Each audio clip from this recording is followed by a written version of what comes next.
mains, ce qui arrive assez souvent, ou d'autres parties du corps, il est important pour des raisons de sécurité de sécher la barre, tout simplement avec une petite serviette. L'idée, c'est surtout d'essuyer toute la partie qui est susceptible de vous faire glisser. C'est vraiment important, c'est une vraie question de sécurité. On a aussi la possibilité, pour assécher les parties humides du corps, d'utiliser des produits comme celui-ci, qui sont une sorte de magnésie liquide et que l'on peut s'appliquer à la base sur les mains et sur les autres parties du corps, justement pour avoir une meilleure adhérence et donc limiter le risque de chute qui existe réellement en pole dance.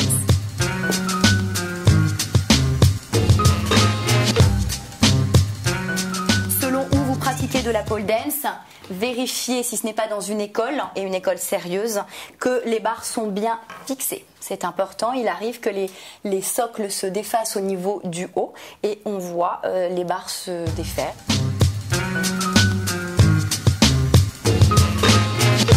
En pole dance, c'est vrai qu'on utilise souvent les chaussures plateforme, surtout au niveau débutant, parce qu'elles nous permettent d'avoir la posture et le maintien idéal dans la pratique de cette discipline. Et par ailleurs, ça fait travailler les muscles des cuisses, les fessiers, et ça fait une belle silhouette, on ne va pas s'en priver.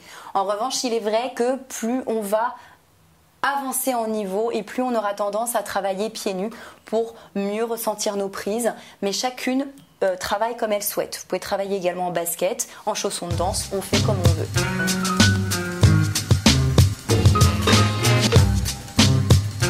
Attention, la pratique de la pole dance se fait sans bijoux. Alors, ça peut être éventuellement un collier, au pire vraiment une alliance si vous ne souhaitez pas l'enlever, mais évitez tout ce qui est bijoux, ça va abîmer l'épaule et pour des raisons de sécurité, c'est très dangereux. Je pense également aux piercings au niveau du ventre qui sont susceptibles de s'accrocher dans les trous au niveau de la jonction des extensions de pole dance. Donc oubliez les bijoux, c'est plus sûr.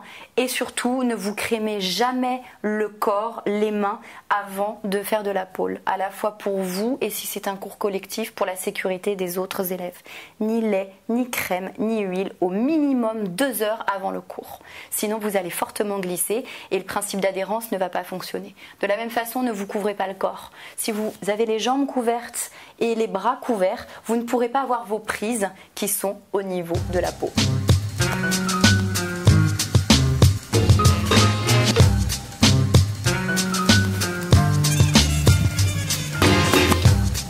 Lorsque vous travaillez seul, n'hésitez pas à utiliser un tapis, autrement appelé crash mat, qui vous sera d'une grande utilité en cas de chute.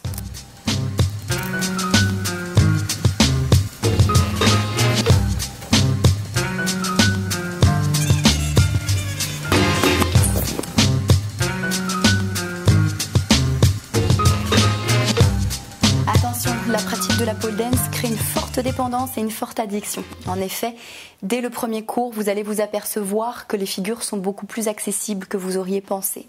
Et du coup, elles confèrent une assurance et un certain plaisir qui est propre à cette discipline.